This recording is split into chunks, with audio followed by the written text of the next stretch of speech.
was a really fun event. All right, we will go ahead and call this meeting to order. Ms. Take Atkins? Roll call, please. I'm sorry. Mr. Bach? Here. Mrs. Peterson? Here. Mrs. Sandow? Mr. Sorensen? Here. Mr. Sturm? Here. Mr. Wright? Here. Approval of the February 16th, 2026 agenda. Do we have a motion to approve, please? Motion to approve? Second. Any discussion? Vote, please. Ms. Atkins? Yes. Mr. Bach? Yes. Mrs. Peterson? Yes. Mr. Sorensen? Yes. Mr. Sturm? Yes. Mr. Wright? Yes. Commendations, good news. So we actually have a presentation. Here we go. So here's a few things. So we started to get towards the tail end of our winter activities. And so the first one we had was girls bowling. So the girls qualified for state. They finished 4th at state. Individual Awesome. qualifiers are above Laura Hargens, Kylie Sell, and then Jordan Holder. So 3 individual qualifiers, and then the team got 4th at state. So congratulations to the bowling team. Girls wrestlers, we had 3 qualifiers. Ava finished in just a heartbreaking championship match. It was so close. She finished 2nd. Madison Wright finished 6th, and then Lindsay Trotter also qualified for state as well.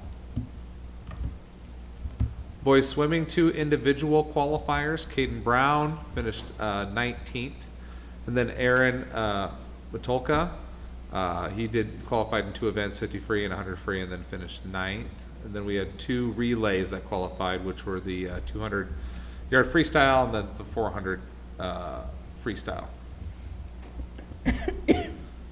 And then winter, so this is boys wrestling. So this just wrapped up on Saturday. We had 8 state qualifiers, and they're listed up above. So state wrestling is actually this week. So we will get to see how they perform at state. So 8 qualifiers, though, is fantastic. They went all the way up to Fort Dodge. Why they sent us to Fort Dodge when there was another district qualifying meet at AL is beyond me, but they apparently like us to travel. So, but they traveled and they did very well. So luckily the weather was nice, and we didn't, seems like every time we have to go to Fort Dodge for something, there's always some sort of inclement weather, like every time. So wasn't so this time, which is great.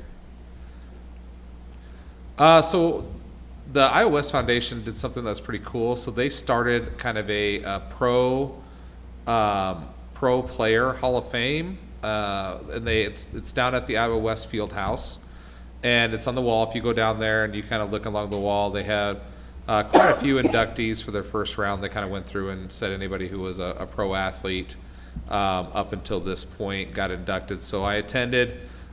These were the 5 that had Lewis Central ties. So we had Georgie, Caleb, Max, Cole Jensen, and then Thomas Fedoni. So Caleb was there in person. I think, was Georgie there?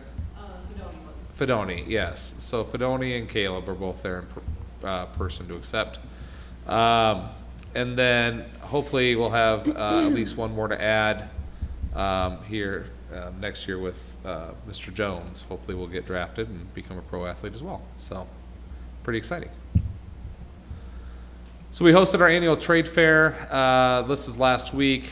And so we had quite a few groups show up or businesses show up. It's really if you haven't been, I'll give you guys a little bit of notice next year. It's pretty cool to go in there and see all the different organizations, businesses, et cetera, that come in and then present to our kids. So this is just another thing we do to help students maybe get an idea of what kind of careers are out there and what kind of businesses are in the area that are looking to hire. And then on the flip side, it gives these businesses an opportunity to maybe get on the ground floor of some potential employees, you know, as they look to move forward. And some of these businesses will hand out flyers that show that if you go and work for them, that they'll help pay for your school. Some of them just kind of give a general overview of what they do. Some of them have positions open right now that kids can apply for, and then some of which are more, you know, hey, if you end up getting a degree or certification in this, then, you know, we'd love the opportunity to employ you. So it's mutually beneficial for the businesses that come in and get to talk to our kids, and then for our kids as well.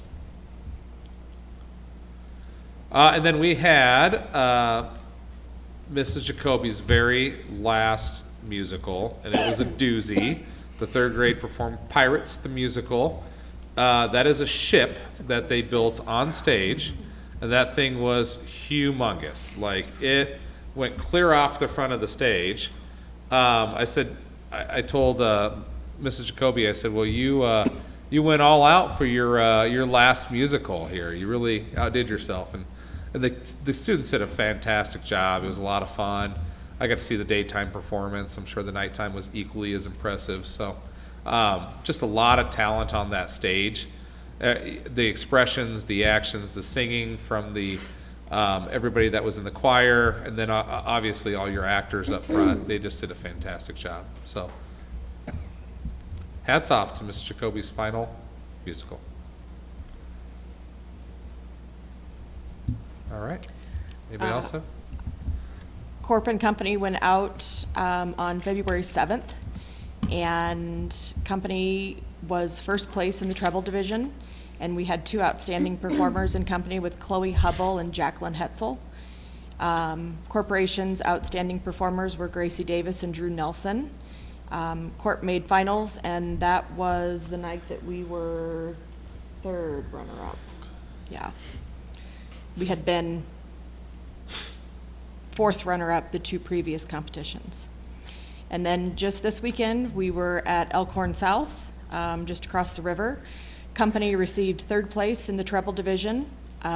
Corp made finals, and we were fifth runner-up in finals. So, and we travel this weekend to Shake the Lakes in Spirit Lake. So, and it's our last competition of the season already. So they've had a great run. Our Corp is 4 for 4 in making finals this season. So Awesome. it's pretty good. And then a shout out to, or just a reminder, everybody, that we have our own Clash of the Titans. Absolutely. And if anybody would love to volunteer, just come on down. We'll find a spot for you.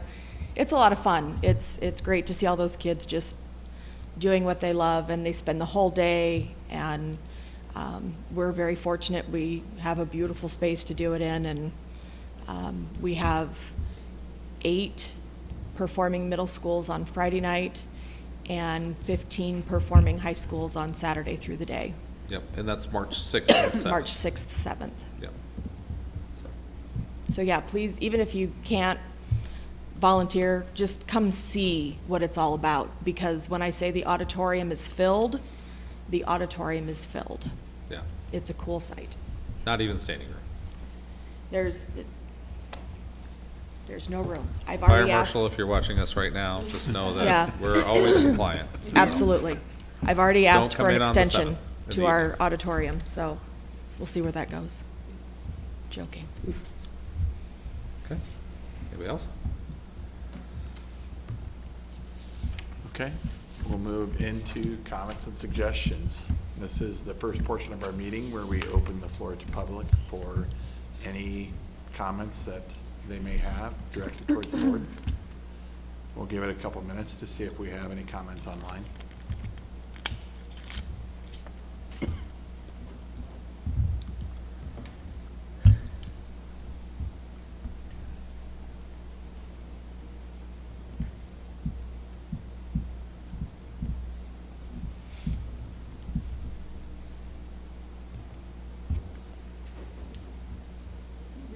Good, okay.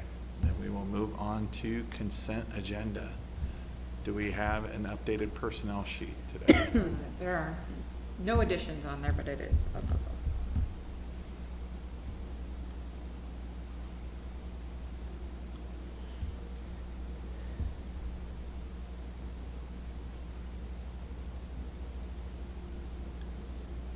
Just one note that I want to note on there is we do have Anna Boehm, who's been with the district for over 30 years and is the one that puts together our board packets. And I think she served as a board secretary for several years. She's going to retire at the end of June. So we maybe end up doing a little bit, the packets might end up looking a little bit different. We might use a program moving forward.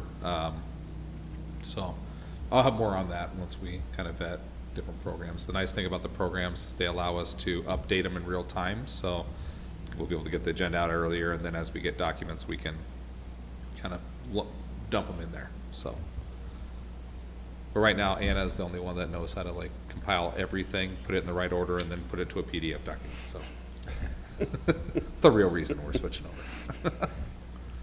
All right, do we have a motion to approve the consent agenda as presented? Motion to approve. Second. Any discussion? Vote, please. Mr. Bach? Yes. Mrs. Peterson? Yes. Mr. Sorensen? Yes. Mr. Sturm? Yes. Ms. Atkins? Yes. Mr. Ray? Yes. Reports, 6.01, curriculum, instruction, and assessment report with Dr. Hartman. All right, so for this one, I thought I would go over a little bit on teacher leadership. You guys just approved instructional coaches for next year, and then today we sent out an annual survey, so I've got some just brief kind of highlights and some growth areas from that survey. So many of you are familiar with teacher leadership. Some of you, this might be a little bit new, but just an overall recap. Teacher leadership is a Iowa statewide structure. The purpose was really to support instruction, retain good teachers, and then build internal leadership capacity. So I've got a little timeline in here, but really the state of Iowa started with this task force in 2011, 2012. It became part of legislation in 2013, and then 14 through 16 was this phased rollout in Iowa of teacher leadership. And so Lewis Central was part of that initial phased rollout. So teacher leadership has been here at Lewis Central for about 10 years. So there's been a lot of kind of different iterations of where we've been at in our teacher leadership journey. But we, I think, have a really good thing going, which you'll see here shortly. So here's our current teacher leadership roles. And again, this has looked different over time. Dr. Hastings, welcome to share this presentation with you all, but I have LinkedIn on each of those things as a link that shows their job description, so you can see what their stipend is, a little bit about their roles and responsibilities, and just expectations for time in each of the roles. The instructional coach position is the only one that's full-time release. The other ones are doing things outside of their full-time jobs as teachers. So I won't read all of those to you because you guys can read, but you can see just a brief little sentence there about what each of those roles does. And then oversight committee, that's the group that really just monitors then teacher leadership and how things are going. We've worked really hard. That last sentence just kind of talks about how we've tried to align these roles and what they do with strong tier core instruction. And then some of the other roles, like our program champions, are really looking at that tier 2 kind of intervention steps. So all of this is connected to MTSS, and as you guys know, we have literacy and behavior goals that we're focusing on, and they're all very much connected to supporting that as well. So here's a little bit more just about like what our teachers are saying. So each year, as part of the review, we send out surveys. We send out a survey to all staff, just asking them some teacher leadership questions, how they're impacted by teacher leadership. And then we also send out a survey to those serving in teacher leadership roles, because we want to know, are they getting the support that they need? Is there anything we need to do different? So we really genuinely do use that survey data. Those of you who have served on oversight committee in the past have probably been a part of that, but we analyze it, we look for themes, and then we decide what we're going to act upon. So we have completely overhauled the application process, and the feedback in the past has been that it's a very complicated process, it's very cumbersome, it's kind of stopped people from wanting to apply for teacher leadership positions. So we took a lot of feedback. We've done a couple different rounds of getting feedback on the application, and so we've completely revamped that. We eliminated a couple different teacher leadership positions, like we had a new teacher program coordinator position. We were able to fold that into some of the work that Laura and I do. We do not receive the TLC compensation for that, so we save some money on the TLC side for that. There used to be somebody in their role was to help kind of facilitate teacher leader meetings. Again, just kind of wrap that into some things that I was doing. So, and that helped us save some money too. Jeremy might remember this, but when we kind of first started looking at things a couple of years ago on the money side, we were over budget on the TLC side, so we needed to make a couple different shifts, so that was part of the rationale there. We've updated role descriptions, so again, everything that was linked in, you can see job descriptions. Last year, a lot of the feedback that we got was that teachers wanted support with student behavior. So we feel very fortunate that we were able to adjust some of our instructional coach positions, and this year we have instructional coaches who focus on working with teachers and students around student behavior in 3 of our buildings. People have wanted role-specific training, so we've done a lot around that. We've provided training on facilitation, we've provided training on kind of project management. So depending on the roles, we've done some different things with training. We share out agendas to all of our teacher leadership meetings, so oversight, instructional coaches. Once a month I send out a newsletter and it's got links to our agendas and notes, so we've tried to be very transparent. We do presentations on teacher leadership roles, so I've done some district-wide presentations just to go over what the roles are, how they impact teachers. Buildings do that as well. We've changed some stipends. Last year, feedback was our people serving in program champions roles are doing a lot of work, so oversight agreed to increase their stipend. We looked at the time that DLT members were putting into our meetings, and we're not asking them to do anything outside of meeting time, so oversight agreed to decrease theirs. So we've kind of looked at some different things across the years as far as stipends and made some adjustments. And then lastly, we've updated the survey questions just to really get at, like, what do we really want to know and what's going to improve our programming. So again, that's just a highlight. We do use the survey that we send out. So this is just in, this is today. Teachers were given the survey. And so I looked through it for a couple different themes. And the first theme was there's just this overwhelming positive impact on instruction. So you can see by the graph, and I've got a live shot of it too for you to see, but when people were asked about teacher leadership, so this first one is, I understand the general purpose of teacher leadership roles. You can see like 147 teachers agree or strongly disagree. You can see it's very minimal where people disagree with that statement. The next one is, I know which teacher leader I can go to for support when I need it. Again, you can see it's very strong. Next one is, teacher leaders in my building are accessible and available for collaboration.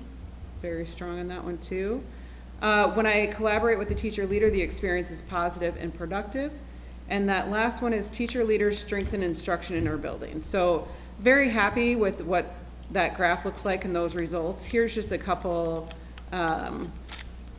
quotes that you can see here. I like the last one, just, I think we have a strong TL program. It benefits every teacher whether they recognize it or not.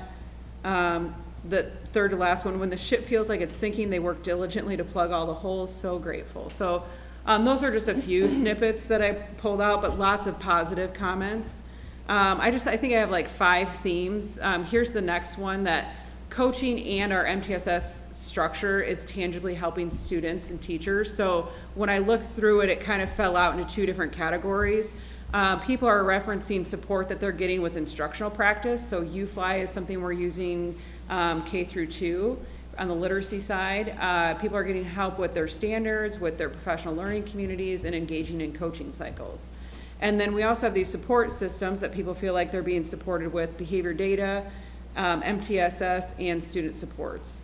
So again, just a couple quotes there at the bottom. I really like that first one. I've had a teacher leader help me with some behavior issues in some of my classes this year. They've really helped me adjust best practices for those students in other classes of mine. I thought that's really powerful, that to just see that's how people are supported, and that's how somebody relayed the support that they're getting.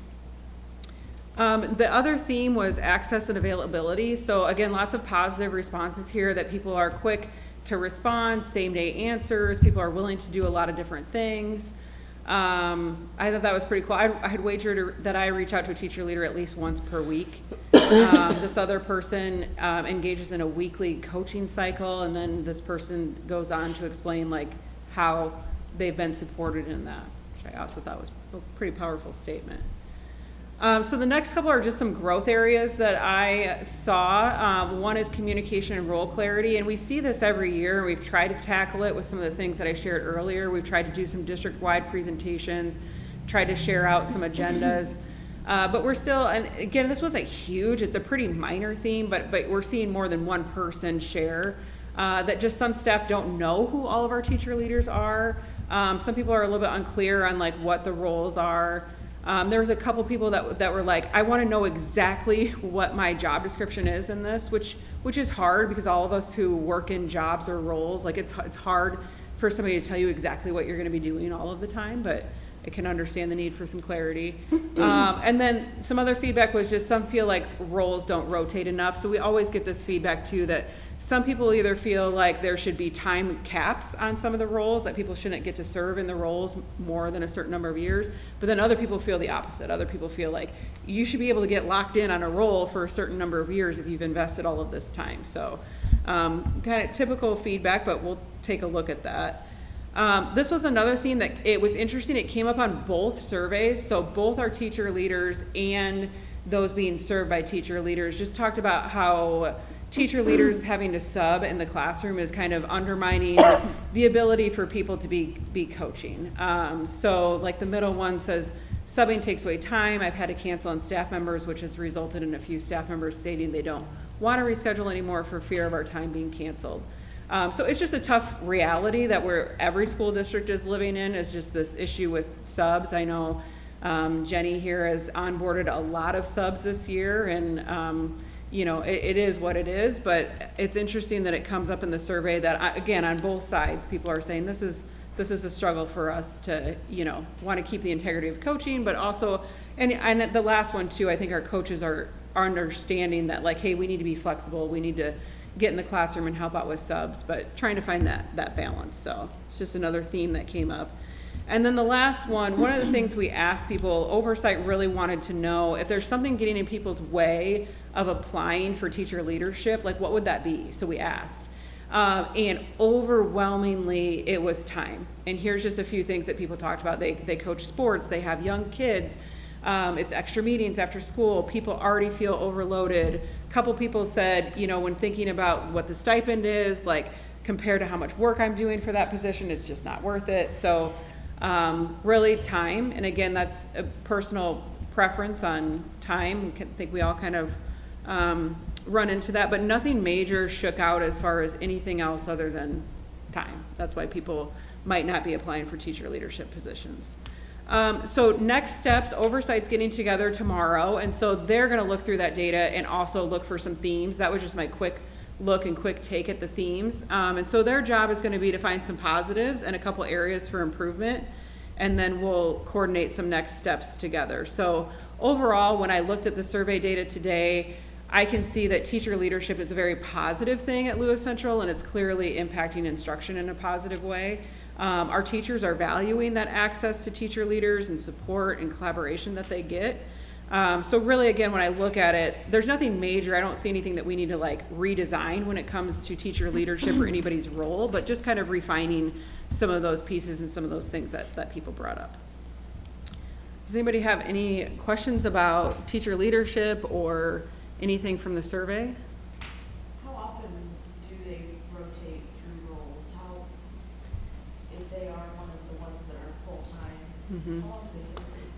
It's an annual reapplication process, and part of that is because of how the language is in Iowa code. Yeah, So, but they could be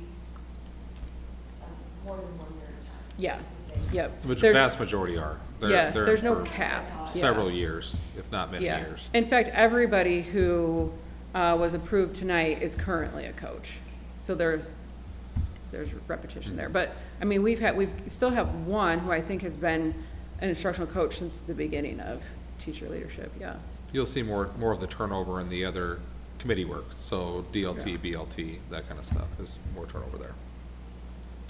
The survey results, if I recall from my time on oversight, what percentage of teachers actually responded to the survey? This was really good. So since your time, we've tried to be very thoughtful Okay. about like, when does this go out? So today was a PD work day. Yep. And so then we have the administrators like send it out, like make sure that there's time to do it. So I don't want to pull it up because I don't want to, but last time I looked today, it was like 150 responses. And I think Okay. we have like 200 teachers, if I remember. So Uh-huh.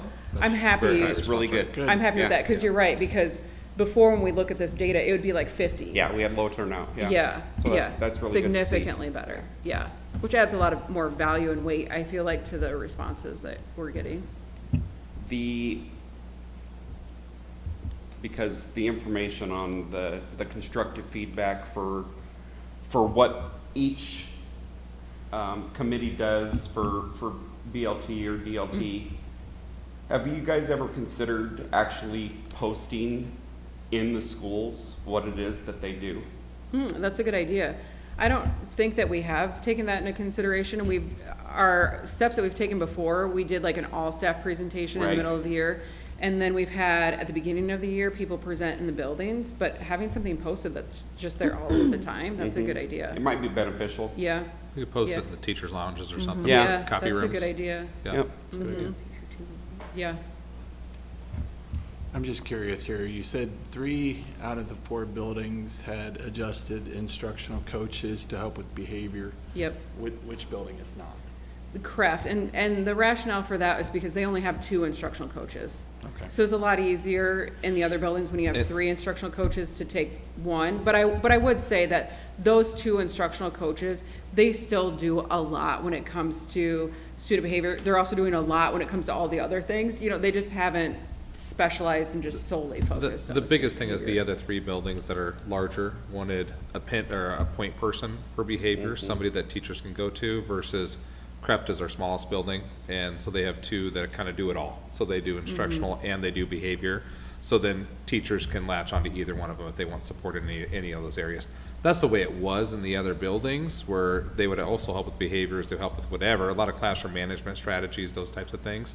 But it was just kind of, the idea was having a point person in each building that, you know, is kind of an expert in that regard. So it's not, when you think of the behavior strategists, they're not necessarily pulling kids out of your classroom and doing administrative type behaviors. They're coming into your classroom, and like if you're having a difficulty with a class or with a particular student, they're coming in and modeling and helping the teacher learn some new strategies in order to work with that student or that class. So don't think of it as like an administrative position where I'm going to take pull out and I'm going to work with these kids. That's not necessarily what they're doing. Their goal is to help teachers gain strategies to be better equipped to be able to handle some more of our challenging students.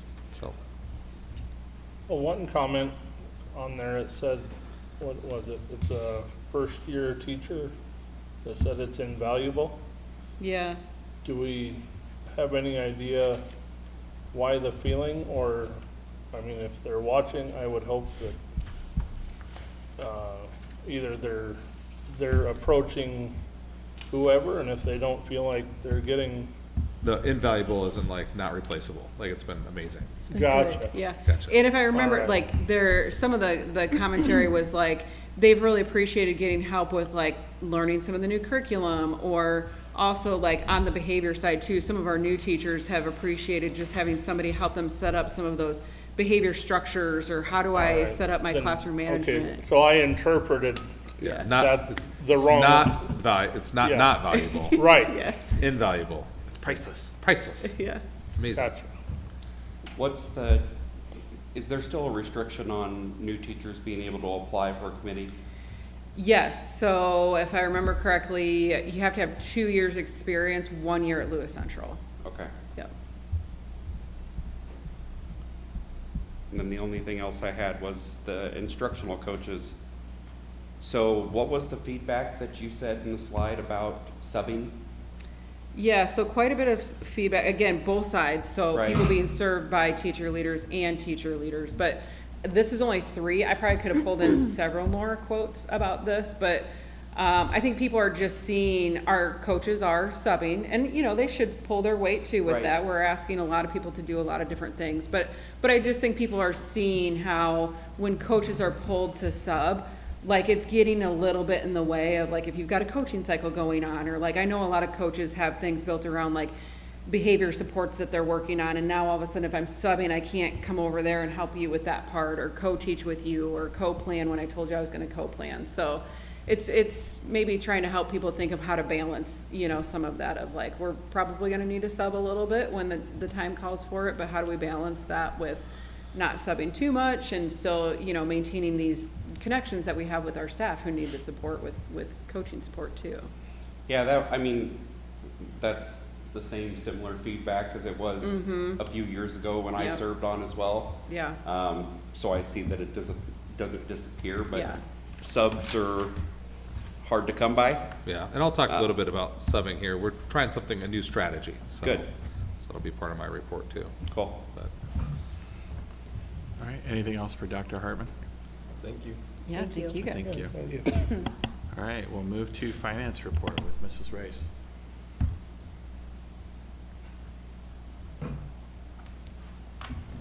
All right, so here is our January year-to-date. So as you can see, general fund is 41.99%, and 5/12 says 41.7%. So we are running very well in the general fund.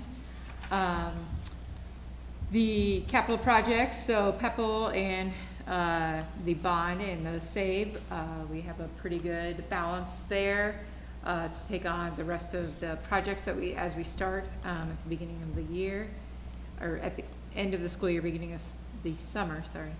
And then if we have any of those balances, we will roll those into the new budget for the bond as well. And then both our nutrition and enterprise fund, which is the daycare and the pool, those are all running within the budget as well. And speaking of budgets, I forgot to change my title, but we're gonna talk about the budgets for this next fiscal year, FY '27. So, as many of you have been through this process, we have some new people as well. In 2023, there was new legislation that was passed, so the new process has 2 public hearings. It requires the district to file the initial maximum property tax with the county auditor by March 5th.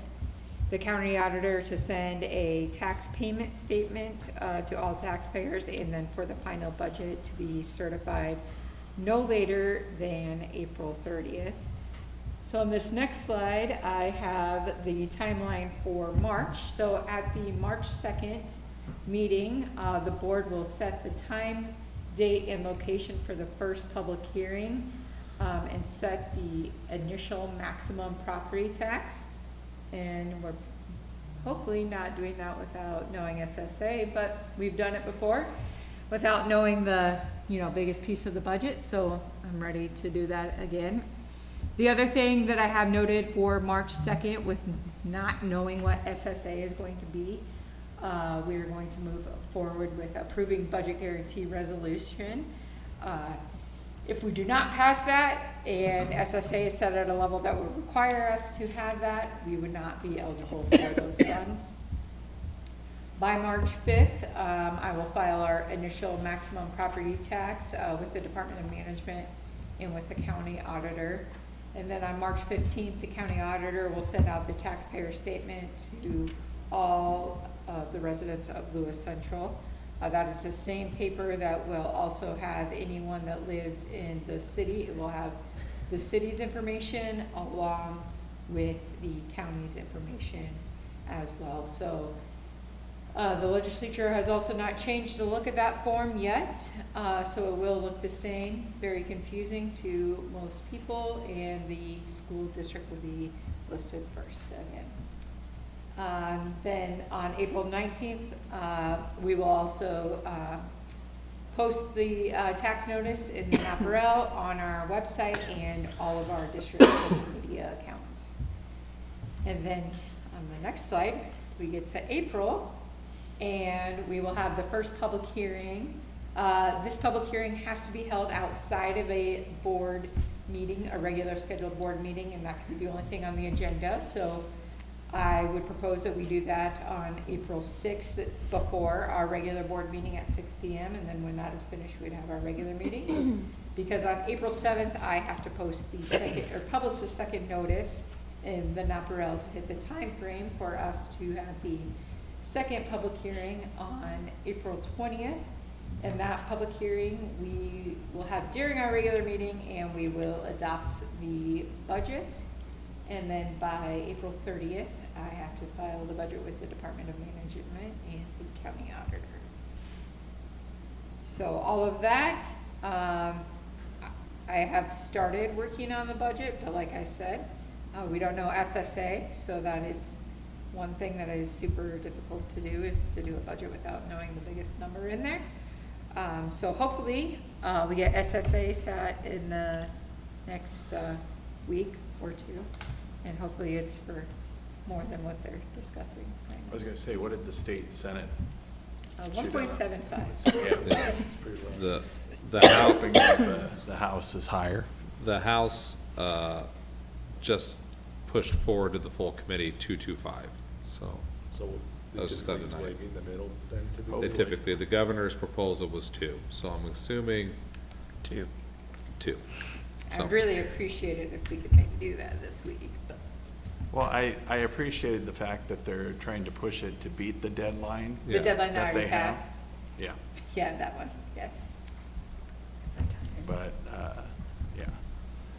In terms of if it comes in lower, does that open us up to renegotiation on certain things? technically, the agreement with our association is that if it's below 2, that we would renegotiate. However, because Andrea's done such, I mean, we'll just have to have that conversation when it comes. It depends on what the number is, That's so. fair. So, I just wanted to bring that up for yeah, awareness. for sure. For One of the- the things, couple things to note on her thing is, when we do set, when the board does set that maximum property tax, remember, we have to set a number that's the maximum that it could possibly be. And if we don't know SSA, that makes it really difficult, because if we set it at a rate that's lower than what SSA comes in at, then we're stuck with the lower rate. So we set it at what we think could possibly be plus a little bit extra just to set it. And so it means nothing other than it's set, as far as like, that's the maximum. And then when we come back on the 6th, that's our first public hearing, well, we should actually have the legit number. And just remember, for people who are out there, that the April 6th hearing is not the county and not the city. It is only the school. Last year, I think we had a lot of people come and make comments about city streets and county roads and trees that were taken off of their property by the city and water runoff from the city. And I don't think there was any comments that were related specifically to the school. So if you have school comments, we would love to take them. The city and the public, or city and county, we can't really do a whole lot with that, so. All right, any other questions for Mrs. Rice? Thank you. All right, we'll move to 6.03, Superintendent Report with Dr. Hazen. Yep, so I have some exciting stuff. So I met with, we did what's called a walkthrough. So we did a plan walkthrough with kind of the the finalized drawings for the middle school renovation. So that was very similar to the scope that, I mean, exactly what the scope was when we met with the facility committee. One of the things to note is they're going to run, they did get a number, estimated number for the windows. I know when we met with the facility committee and the board and during the work session, the recommendation was to proceed forward with new windows. The new windows were gonna be just shy of $200,000. So what they're going to do is they're going to list that out as an alternate. And then, so when they're gonna have the drawings done by the end of this week.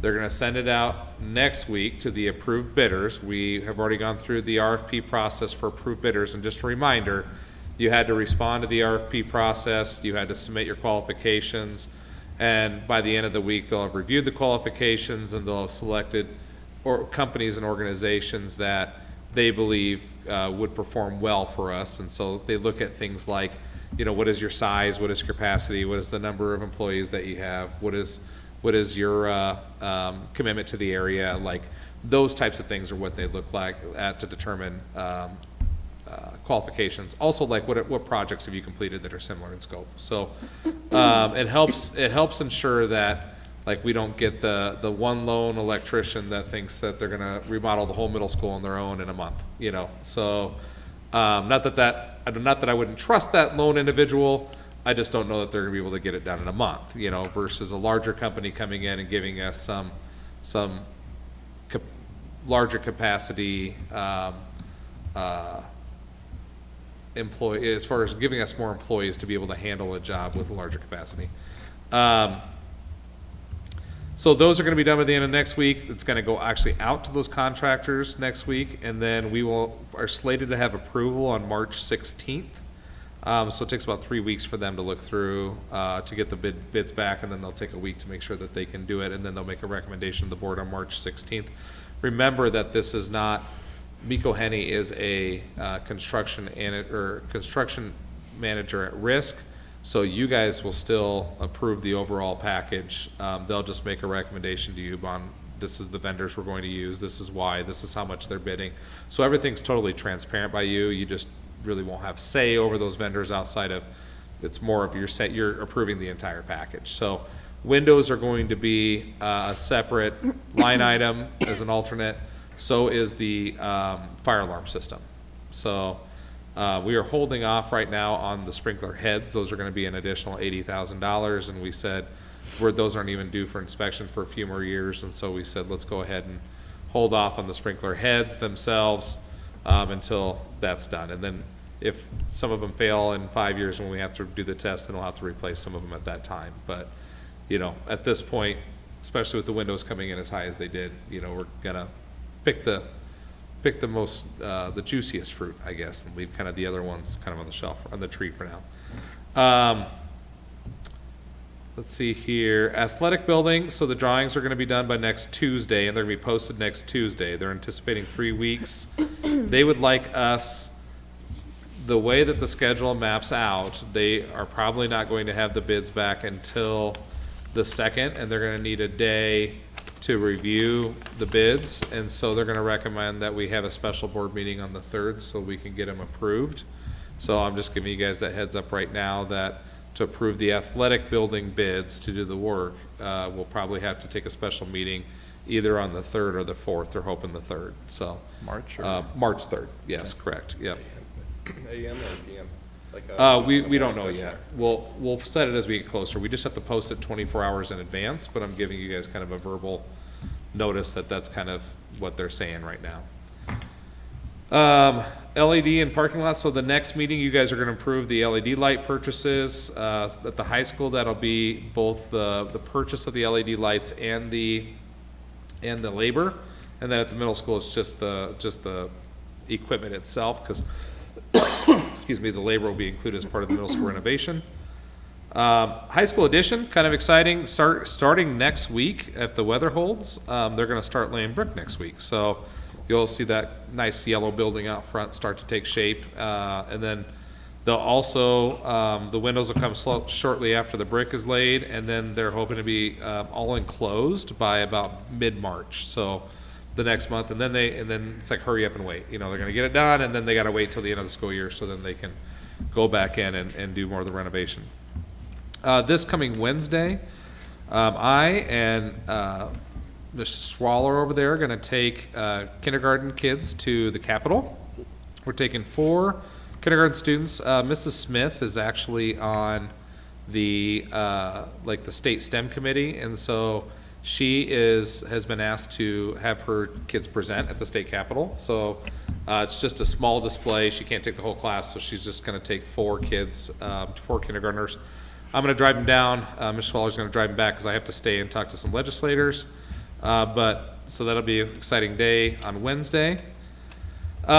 Speaking of legislation, I know there's a couple bills out there that I just kind of want to draw your attention to. I actually did an interview today with one of the news stations, Channel 3, and it was about the libraries. And so there's a bill out there that is going to basically not allow public schools and libraries, public libraries, to have a relationship. And so as far as there's not going to be like, and I don't really know who's pushing this bill. I have never, as I told the camera today, I have never once received a complaint about our relationship with the public library. Essentially what we have with the public library is all of our kids have access to library cards and like materials, online materials and books, and they can go to the library and they can, you know, check out stuff at the library and beyond books. They also come into our buildings and help us. I know they pick is it a couple classes? Second and sixth grade, where they will bring in and they'll give everybody a book, and then the author comes in and talks about the book every year. So the library has been a really, really good partner for us. And for whatever reason, I'm not 100% sure, there are some state legislators that have written a bill that will effectively end your ability to have a cooperative agreement or even any agreement with the public library. So whereas ours extends as far as the activities that I told you, there are other schools across the state who, in situations, and I can speak like when my dad was superintendent in Nebraska, we were in a small town, and the city public library was in dire straits and the school library was in dire straits, and rather than build 2 libraries in a town of 900 people, they built 1 library connected to the school, and it was open both as a school library and a public library. Under this bill, such agreements wouldn't be possible. And so why that is, again, I have no idea. There are schools in Des Moines who don't have libraries because of their proximity to the public libraries that are in Des Moines. And then, so that would have to change as well. So I hope that doesn't pass, but if anybody asks about that, I can figure out no way other than there are people that are concerned that students who have access to the library could potentially check out books that are of a maturity level that is beyond them. But at the same time, if those students are going to a library, chances are their parents are accompanying them, you know. Or if the parents don't like the books that the kids are checking out of the library, they can simply call the library and say, my child picked out this book. I don't want them to have access to this book, and that would end.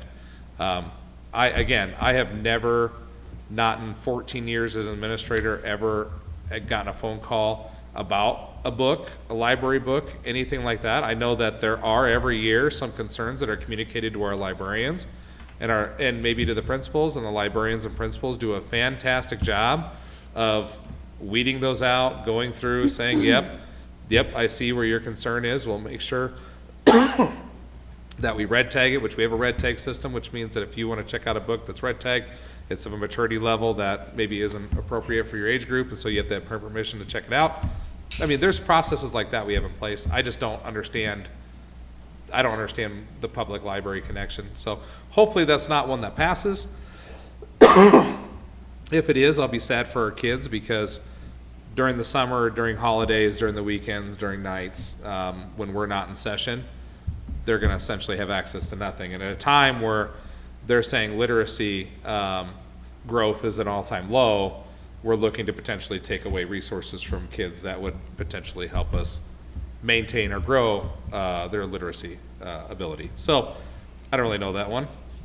The other one is SSA. So as we talked just a little bit about, That's our biggest funding mechanism. That's an increase for our state aid. Remember, we get funded per student, and so 1.75% that was approved by the Senate now it goes on to the House, and the House is now coming back and saying 2.25%. The governor has said 2%. All of those is a total increase of our budget. So if you think, a 2% increase in our budget, it doesn't go very far when you think about inflation and the increase in materials and everything else, and salary and benefits and all that kind of stuff. So if anybody's out there and has access to a state legislator advocating for something appropriate that would allow us to provide the salary and benefit increases and give us a purchasing power to keep up with inflation, I mean, that'd be wonderful. The last thing I'm going to talk about is, we've had a lot of illness going around, and we've been able to weather the illness as far as student percentages, teacher percentages. We've been able to kind of keep going. Other schools in the area have shut down. We have not. So luckily, I'm going to knock on wood right now that continues to be so. I feel like we're on the moderate upswing, especially, we're starting to see less student absenteeism, less staff absenteeism. So hopefully we're on the upswing. One of the things we did do is, I know that subbing has always been an issue, and it's an issue in every district, finding enough subs to be able to come in and sub for us. And so what ends up happening is if we can't find a sub for a classroom, we have to find coverage somewhere. And so if we talked earlier about our coaches having to step in and sub, if we can't find a sub and there's no available sub and it's a full classroom, let's say we have 5 kids in that classroom, we will ask the coaches to go in and sub, and take over that classroom. If we don't have coaches and we're still out of subs, then we ask, maybe somebody else who's not tied to a full class to go in and fill in, or like at the high school, middle school level, we'll ask several teachers during their plan period to go in. So we might have 7 different teachers cover those 7 periods for that teacher. Every plan period, there's a new teacher stepping in and subbing. And we've done that for forever.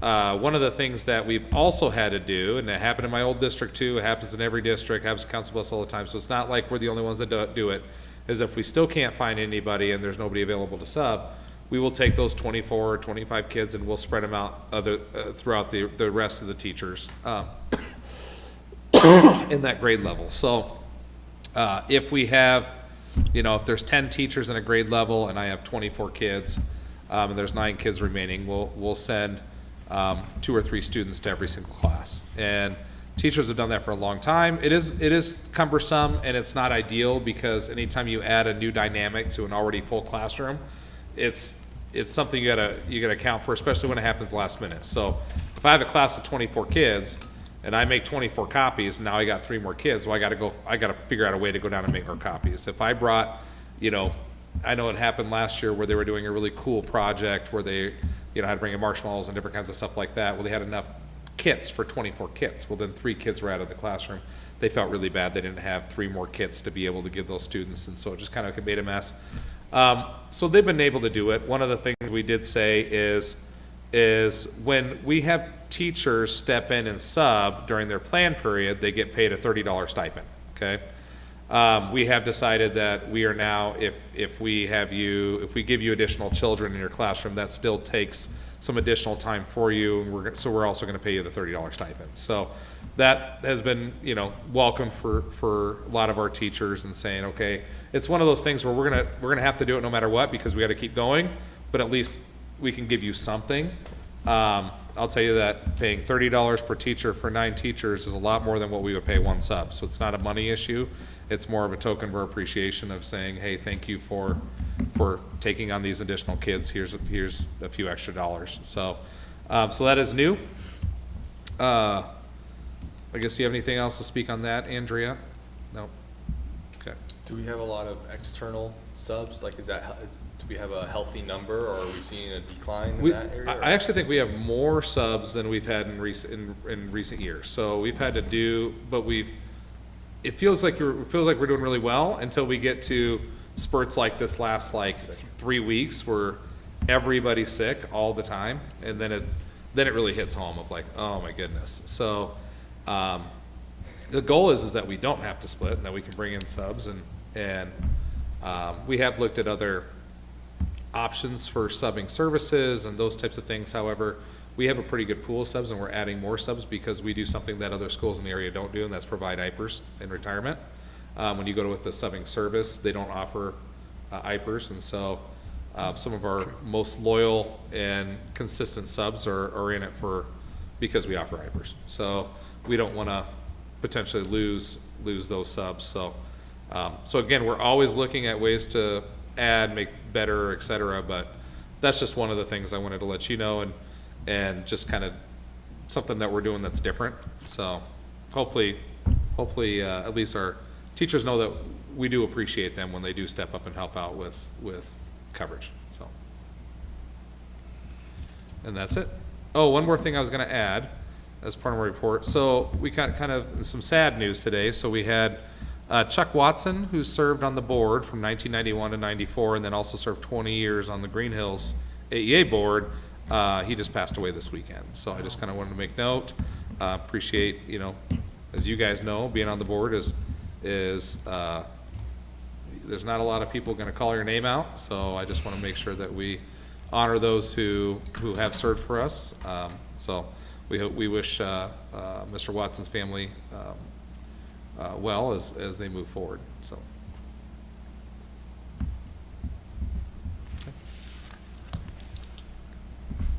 All right, we'll move to discussion items. 7.01 Kraft Windowsill Project. So this is, we've had some water infiltration, really on the north side of Kraft, and the windows are still good. It's just the ceiling around the windows has created some water infiltration, which comes in and then collects on the window sills, and the window sills were not of a hard material. They're more of like a drywall material, and so they're just kind of crumbling all over. So this would have somebody go in and fix 36 interior window sills, kind of everything on that north side, and then go through and recaulk all of the exterior, all those windows. So, but we think the windows are still good. We're not going to replace the windows, but we do got to fix the sills and we got to caulk the windows. So we received 3 bids for this work. K-Flex came in at the lowest at $56,281.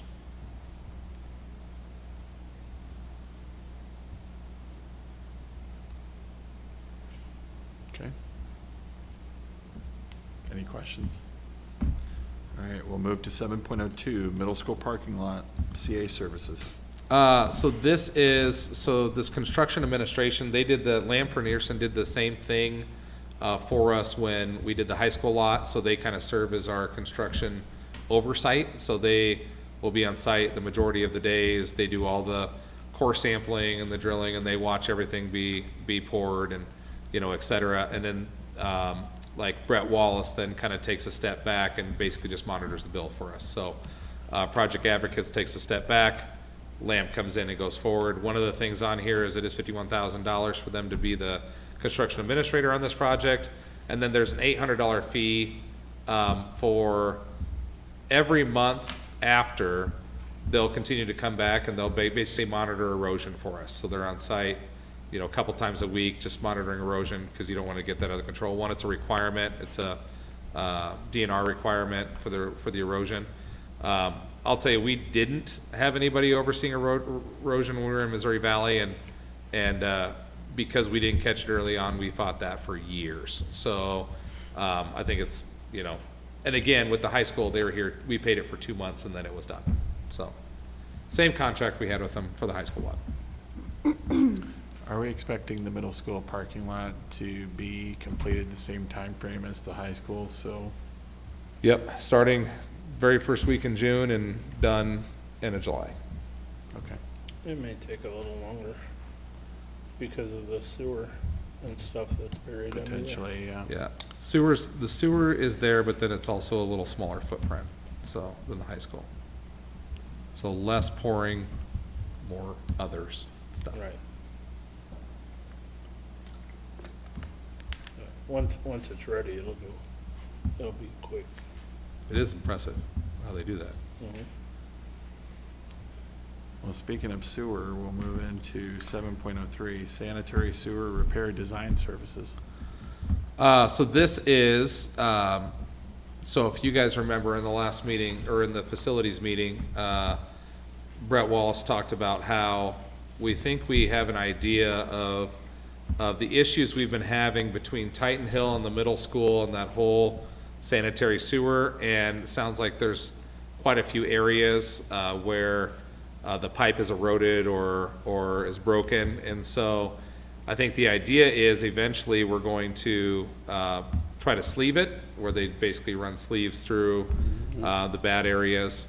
But we need to have an architect or an engineer design it for us. So this would be to have LAMP pay them to do all the design for us for that, so.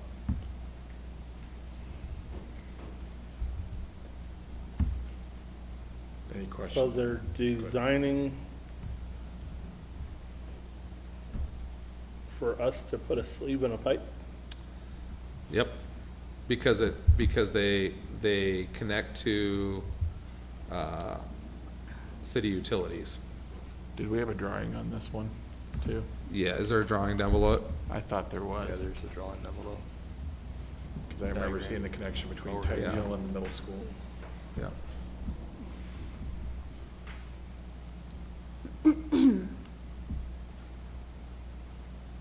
Yep. So essentially, all the blue line there is what they'll go through, and so LAMP will do all the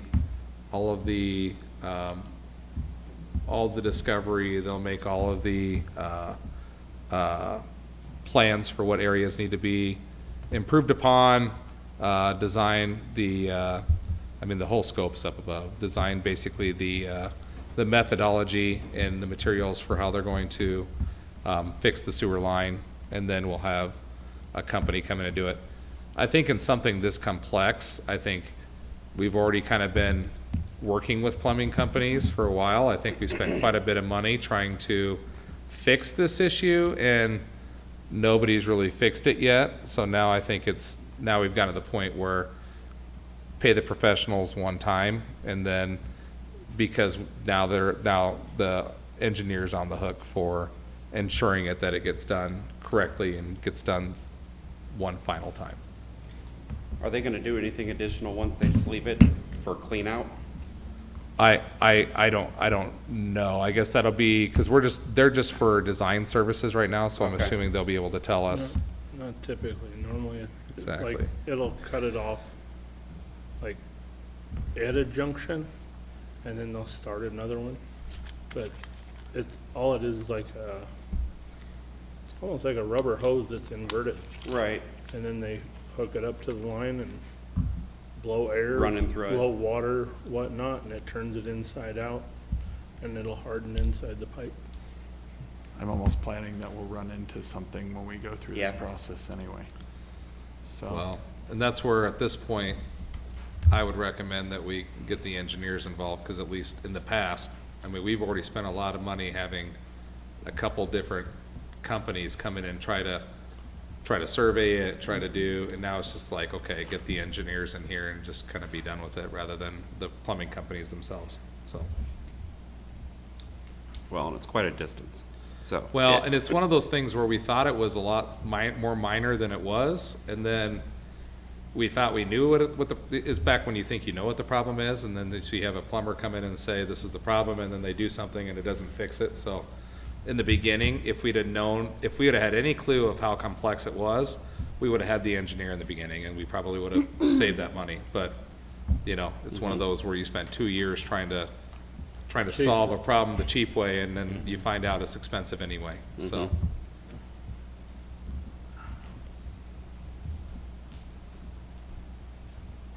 any other questions?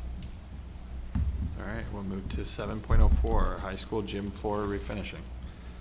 So it's time now to redo the gym floor, and when I say that, we have another sanding and another painting that we can do, so you can only sand and paint it so many times. I believe we have 1 or 2 more times. I don't know when the company comes in, they'll be able to tell us.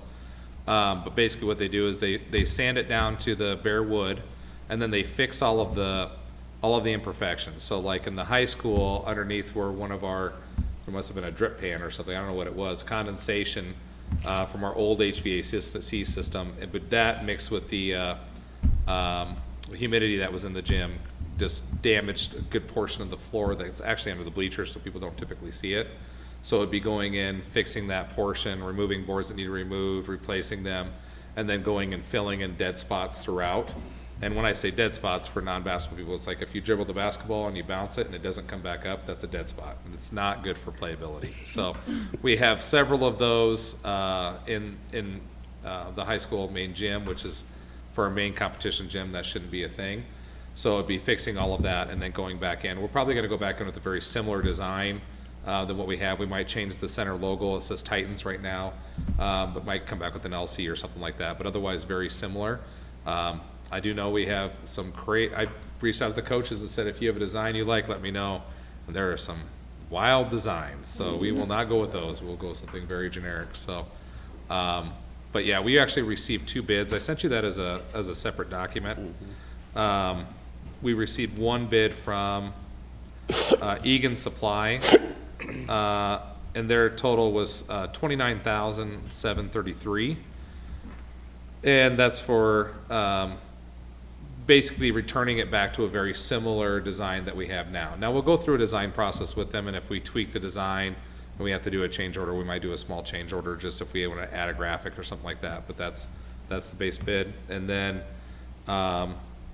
Leachman Flooring out of Norwalk provided us a bid as well. Theirs is $47,190. So recommendation, we go with Egan out of Omaha for, I think it was $29,733. Can you, I think it their says 40. contract, the total's 46,912. Yeah.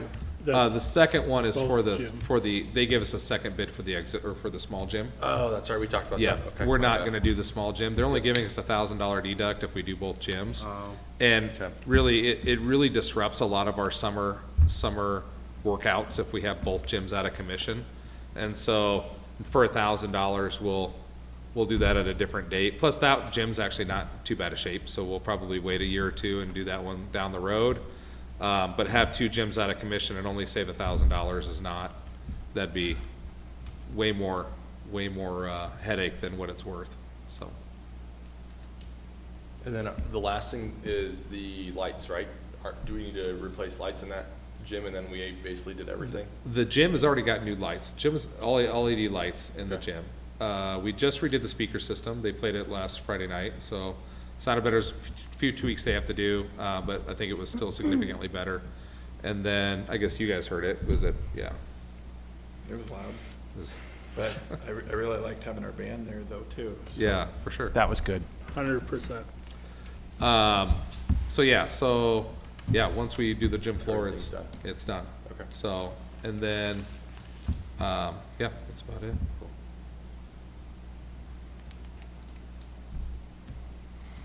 All right, we'll move forward to 7.05, Titan Hill Pool Filter System Replacement. So the pool needs a lot of work, and that's kind of like one of those elephants, we're taking one bite at a time, because it is like, it's an incredible amount of money to keep a pool going, and I understand, that this conversation has come to the board before, so I'm not recommending we do a full renovation of the pool. I am recommending, though, that we replace the portions of it that we need to continue to function with the pool. So like, our filter system is in dire straits right now. We'd look to potentially updating it to like a better filter system, but where the filter is down in the basement through a door, the new filter systems can't physically get down in there. So to replace it with the same system that we have now is what I'm gonna recommend today, which is $33,056. You will see, over the next month, some more recommendations for things like replacing the pool heater and replacing the heaters that heat the occupied space. So there's one heater that heats like, not that water itself, but like that does the HVAC for within the pool room. And then there's another unit that does like the spectator room. And the problem right now is both those units are barely operating. And so if you walk over into Titan Hill right now and you walk in the hallway that separates the pool from the rest of the building, it is like a sauna in there. Like water's literally dripping off the walls.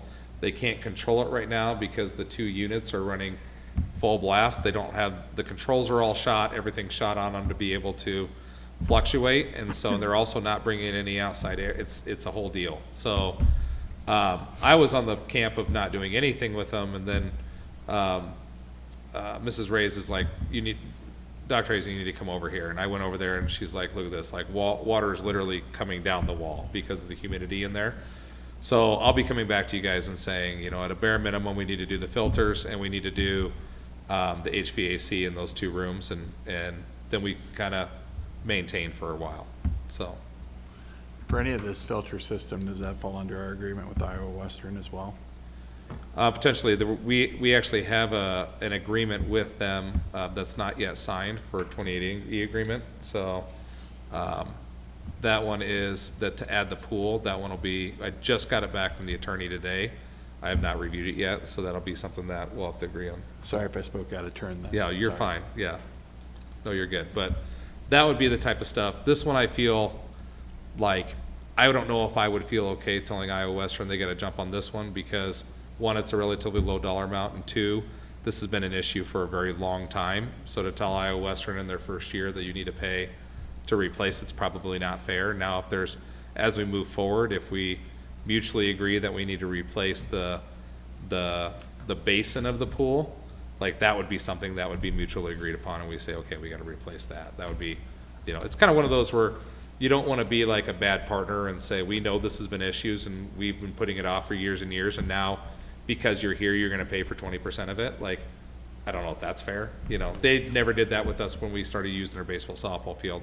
It was everything new that happened afterwards that was not an already existing condition that we've been contributing towards. Fair enough. All right, 7.06, board policy updates, final reading for legislative changes. So if you can pull those up, I sent those an email as well. Zoom way in, please.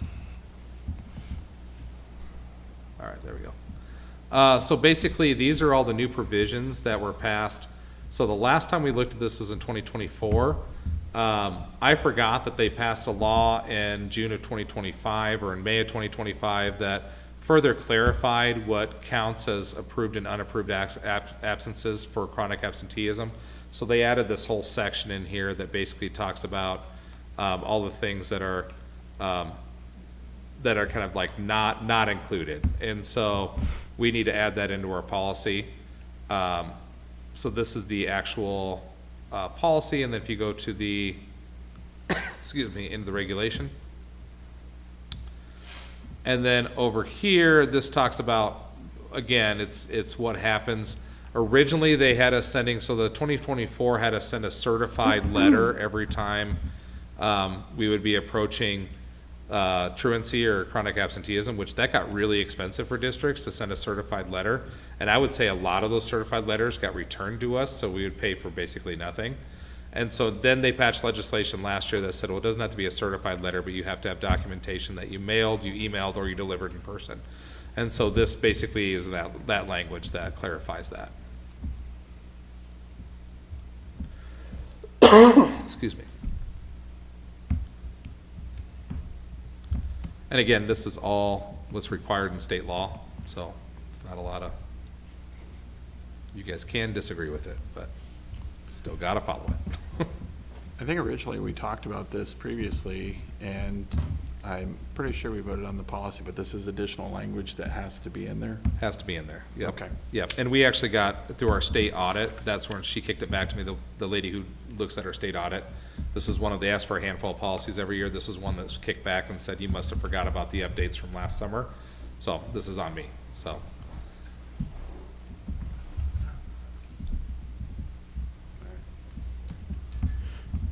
Move on to 7.07, employee request for leave. So I guess the first question I have is, did the employee request a closed session to discuss? The employee did request a closed session for this. Okay. All right, then we have evaluated the request and have determined based on the review that it is necessary to hold a closed session under Iowa Code Section 21.5(1)(I). Closed session is recommended to discuss this employee request for other paid or unpaid leave, Per Iowa Code 2151A, closed session is appropriate to review or discuss records which are required or authorized by state or federal law to be kept confidential or to be kept confidential as a condition for that governmental body's possession or continued receipt of federal funds. Do we have a motion to move to closed session? Motion to move to closed session. Second. Any discussion? Vote, please. Mrs. Peterson? Yes. Mr. Sorensen? Yes. Mr. Sturm? Yes. Ms. Atkins? Yes. Mr. Bach? Yes. Mr. Wright? Yes.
Okay, we are moving to comments and suggestion.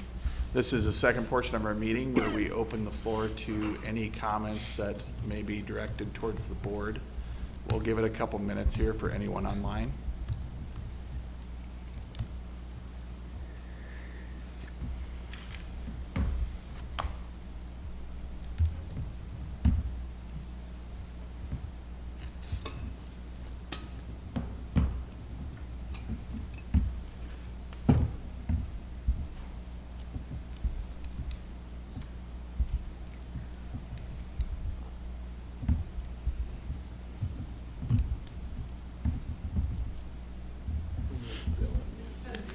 Good? Okay. Then we'll move into action items. 9.01, Creft Windowsill Project. Mr. President? I'd like Yes. to make the motion to approve the bid from Keyflex for $56,281. Second. Any further discussion? Vote, please. Mr. Sorensen? Yes. Mr. Sturm? Yes. Ms. Atkins? Yes. Mr. Bach? Yes. Mrs. Peterson? Yes. Mr. Wright? Yes. 9.02, Middle School Parking Lot, CA Services. Mr. President? Yes. I'd like to make the motion to approve the CA Services Agreement with Lamp Reinerson for $51,100. Second. Any discussion? Vote, please. Mr. Sturm? Yes. Ms. Atkins? Yes. Mr. Bach? Yes. Mrs. Peterson? Yes. Mr. Sorensen? Yes. Mr. Wright? Yes. 9.03, Sanitary Sewer Repair Design Services. Mr. President? Yes. I'd like to make the recommendation to approve sanitary sewer repair design proposal from Lamp, is it Reinerson for $20,000? Yep. Reinerson? Yep. Ryerson. Okay. Second. Any discussion? Vote, please. Ms. Atkins? Yes. Mr. Bach? Yes. Mrs. Peterson? Yes. Mr. Sorensen? Yes. Mr. Sturm? Yes. Mr. Wright? Yes. 9.04, High School Gym Floor Refinishing. Mr. Mr. President? Yes. I'd like to make the motion to approve the high school gym floor refinishing proposal from Egan Supply Company for $29,733. Second. Any discussion? Vote, please. Mr. Bach? Yes. Mrs. Peterson? Yes. Mr. Sorensen? Yes. Mr. Sturm? Yes. Ms. Atkins? Yes. Mr. Wright? Yes. 9.05, Titan Hill Pool Filter System Replacement. Mr. President? Yes. I'd like to make the motion to approve the replacement filter system with PVC valves and VFD proposal from Aqua Chem Inc. for $33,056. Second. Any further discussion? Vote, please. Mrs. Peterson? Yes. Mr. Sorensen? Yes. Mr. Sturm? Yes. Ms. Atkins? Yes. Mr. Bach? Yes. Mr. Wright? Yes. 9.06, Board Policy Updates, first and final reading. Mr. President, I'd like to make the motion to approve the first and final reading of board policies as presented. Second. Any discussion? Vote, please. Mr. Sorensen? Yes. Mr. Sturm? Yes. Ms. Atkins? Yes. Mr. Bach? Yes. Mrs. Peterson? Yes. Mr. Wright? Yes. 9.07, Employee Request for Leave. Mr. President, Yes. I'd like to make the motion to approve the request for unpaid leave as presented It for wouldn't be employee. for unpaid leave, to be able to use their. To be able to use their Personal use. personal Yep. day, sorry, for employee A. Second. Any discussion? Vote, please. Mr. Sturm? Yes. Ms. Atkins? Yes. Mr. Bach? Yes. Mrs. Peterson? Yes. Mr. Sorensen? Yes. Mr. Wright? Yes. Items of interest, future board meetings. Yep, and then we also have our wrestling team will be taking off to go to state. The fire department will be here at school about 10:15-ish for about a 10:30 departure, so if you're interested in joining the parade, it'll be at 10:30 on Wednesday for state wrestling. So, Did you say the fire department? yeah, Okay. yeah. Lewis Township will give them a nice escort on the way out of town. Nice. Yeah. Whatever. All right, no further items on the agenda. Do we have a motion to adjourn? Motion to adjourn. Second. All those in favor say aye. Aye. Aye. All those